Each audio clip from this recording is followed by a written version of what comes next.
وين ربي بوحدات وذا تغنيني إساقا ودود عن تشيقة لا وذاقيني إساقا وحودون يبا عيدي لواستيني بسم الله الرحمن الرحيم. الحمد لله رب العالمين الرحمن الرحيم مالك يوم الدين، والصلاة والسلام على نبينا محمد وعلى آله وصحبه وسلم أجمعين. وحنو سعودة عشردني تحنها أها وأن مربع مقعيد إلهي مقع كمذا أن شرحات كوبان انت إلهي نوغفض أن كبحينيني. وحان هذا كهل دونا صدح مقع إلهي أو إسلا سعودة ومدلبا aan gaarkiisa u sharxi doono, laakiin hal cashir isku noqonaya. magaca koowaad waa magaca ilaahay ah al-Khaafid, kan kalena waa al-Raafic, kan kalena waa al-Mudil.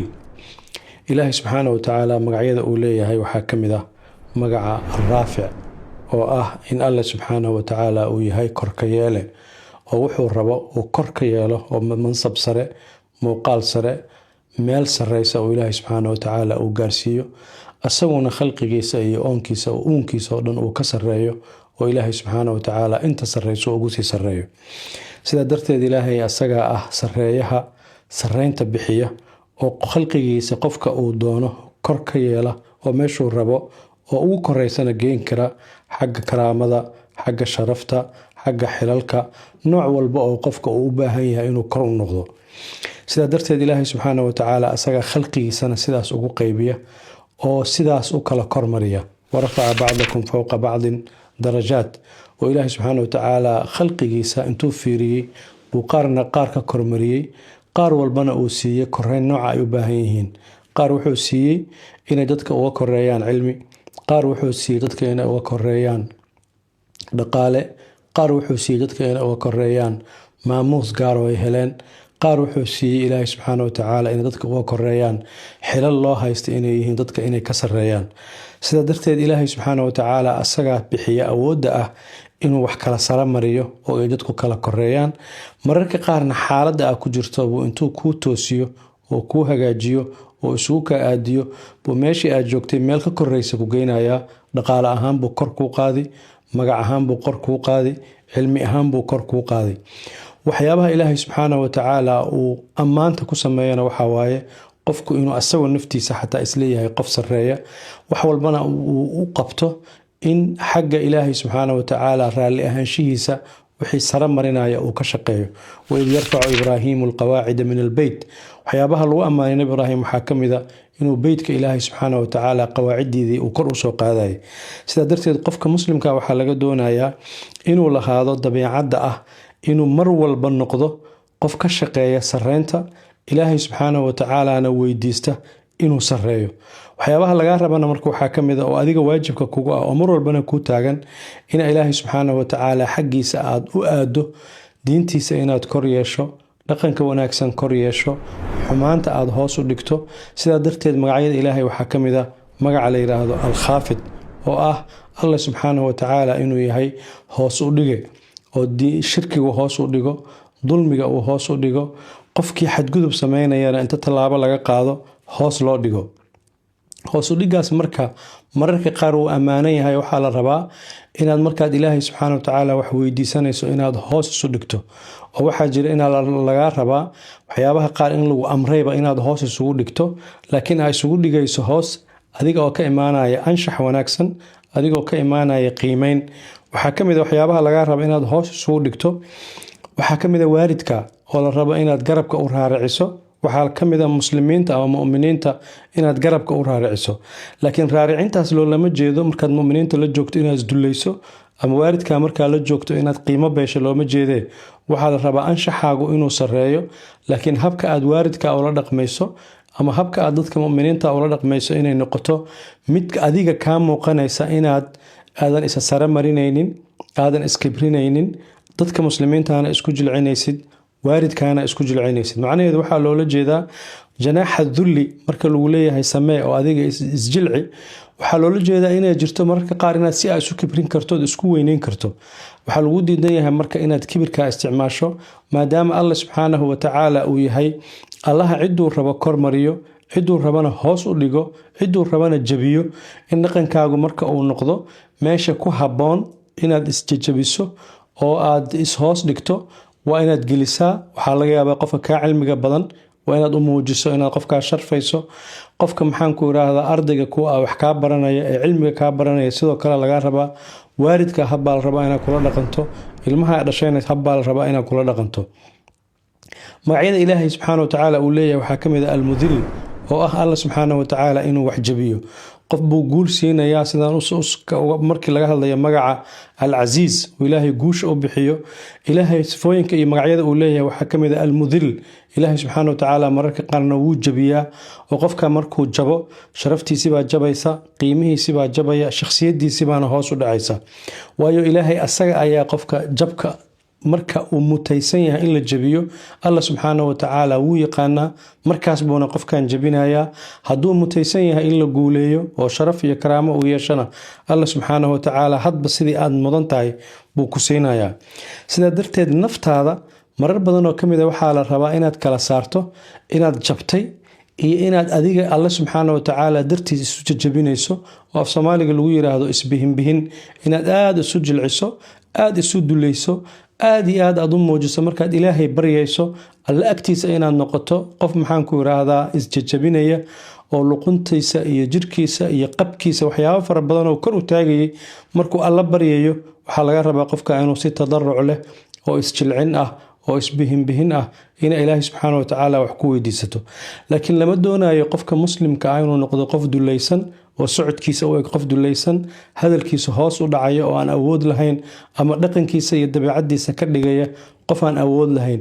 sidaa darteed cumar bin khataab ma ogolayn markuu arko qof isfoorarinaya oo tartiib u soconaya oo codka hoos u dhigaya, oo markuu weydiiyo uu ku yiraahdo aniga waxay iga tahay tawaaduc iyo isjilcin, wuxuu oran jiray ilaahay subxaana watacaala sidaan raalli kama ahan ee haddaa soconaysaan si socod boobsiis lana socda, si xoog lana u socda. haddaa hadlaysaanna si xoog leh oo cod jawhari ah oo la maqlaya ku hadla. sidaa darteed markaad muslim tahay loolama jeedo inaad qof daciifa u ekaato isjilciso, laakiin waxaa loola jeedaa waalidka markaa la macaamalayso sidee baa u macaamalaysaa, qofka kaa cilmiga badan markaa la macaamalaysa see baa ula macaamalaysaa. laakiin marka aad baahan tahay oo qofka aad dhaqaale ka rabto inaad isku dulayso lama ogolo. waxyaabaha nabiga caleyhi salaatu wasalaam uu nahiyey waxaa ka mid ah an yudila almaru nafsah, qofka inuu naftiisa duleeyo oo meel duliyo istaago waa mamnuuc. xataa haddaa u baahato inaad qof wax weydiisato oo aad kala hadasho, waxaa nahyi ah markaad weydiisanayso adigoo sharaftaada iyo karaamadaada iyo qabkaaga ilaashanayo, si edab leh oo deganna u sheeganayo duruuftaada la doonayaa maahane inaad isdulayso oo aad isu jilciso lama doonayo. sidaa darteed ilaahay subxaanahu watacaala khalqigiisa iyo oonkiisa marna wuu kormariyaa, marna wuu hoos dhigaa, marna wuxuu ku sameeyaa inuu jabiyo oo asaga dhanba laga dhigo qof duloobay oo tabartii ay ka dhammaatay. haddii uu rabo marka ilaahay inuu ku sara mariyo, mar wuxuu sara marinayaa maamuuskaaga iyo sharaftaada iyo maqaamka aad ka muuqanayso buu meel dheer ilaahay geynaya. warafacnaahu makaanan caliya. mararka qaarna maadaama aad ilaahay rumaysan tahay oo dadka ahlu iimaanka ah ka mid tahay, waxaad xubin ka noqonaysaa inta ilaahay kormariyey. yarfac illaahu aladiina aamanuu minkum. mararka qaar ilaahay subxaanahu watacaalana wuxuu kuu sameynayaa inaad adiga sharafkaaga iyo muuqaalkaaga iyo maamuuskaaga dadka hortooda uu meel dheer kaa geeyo. waa dadka la yiraahdo ilaahay inuu jeclaaday. ilaahay inuu jeclaadana waxaa lagu gartaa malaa'igtiisu u sheega oo dhaha adoonkaygaas waan jeclaaday. malaa'igtuna dhulkay usoo dejisaa, dadkuna way jeclaadaan. dadkuna waxay u jeclaanayaan waxa weeye ilaahay xaggiisa laga jeclaaday. jacaylkaasaa wuxuu u keeni doonaa marka inuu noqdo qof alla agtiisa meel kore ka jooga. alla agtiisa qofka meel kore ka joogana maadaama khalqigan basharka ilaahay uu uumay, qalbigoodu wuxuu gelinayaa qofkaas inuu qof weyn agtooda ka yahay. sidaa darteed adiga laftigaaga waxaa garan kartaa markaad nolosha si fiican ugu fiirsato, qof waxaad arkaysaa marka aragtaba aad arkayso inuu yahay qof qiimo leh, sharaf leh, karaamo leh, aad iyo aad u maxaanku irahdaa qiimo u leh. waana wax ilaahay subxaana watacaala uu dareenkaaga gelinayo. culimmadu waxay yiraahdaan marka laga hadlayo qof in wax la kormariyo, marna waxaa la kormariyaa adiga maamuuskaaga iyo sharafkaaga iyo magacaaga, marna waxaa la kormariyaa wax aad hayso. Xil baa haysaa, xilkaagaa la kormarinayaa. waxaa jira mararka qaar adoo xil haya inaadan wax maamuusa iyo sharaf iyo karaamo aadan ku lahayn. mararka qaarna adoo xil haynin baa laga yaabaa ummadda dhexdeeda inuu ilaahay karaamo kugu geliyo. sidaa darteed waxyaabaha qaar ilaahay wuu sare mariyey, waxyaabaha qaarna ilaahay hoos buu u dhigay. maalan ilaahay carshiga wuu sare mariyey oo kor buu yeelay, biyahana hoos baa la geeyey. ilaahay subxaana wa tacaala samada wuu sare mariyey oo kor buu yeelay, dhulkana waxaa laga dhigay meesha hooseysa. ilaahay subxaanahu wa tacaala nabi maxamed calayhi salaatu wasalaam waa la kormariyey oo alisraa walmicraaj waa tii la qaaday oo ilaahay subxaana wa tacaala wuu sare mariyey. waxyaabaha qaarna waxaa laga yaabaa inay si khaasa oo gooni ah loo siiyo khalqigiisa qeyb ka mid ah. waxyaabaha ilaahay subxaana wa tacaala uu kor u yeelay waxaa ka mid ah bini aadamka.